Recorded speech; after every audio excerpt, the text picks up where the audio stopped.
Hello everyone and welcome back. In today's video, I'll show you how to create a WhatsApp broadcast list so you can send the same message to multiple people at once without creating a group chat. Let's get started. First, open the App Store if you're using an iPhone or the Google Play Store if you're on Android. Search for WhatsApp and make sure the app is updated to the latest version. This ensures you have access to the newest features. Once the app is updated, open WhatsApp and tap Settings in the bottom right corner of the screen. Next, tap Broadcast Lists, then select New List. Now, choose the contacts you want to include in your broadcast list. After selecting everyone, tap Create. That's it! Whenever you send a message in this broadcast list, each person will receive it as an individual message in their private chat, instead of a group conversation. Keep in mind that recipients must have your phone number saved in their contacts to receive your broadcast messages.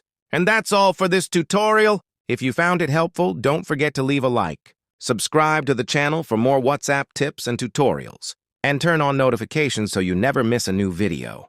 Thanks for watching, and I'll see you in the next one.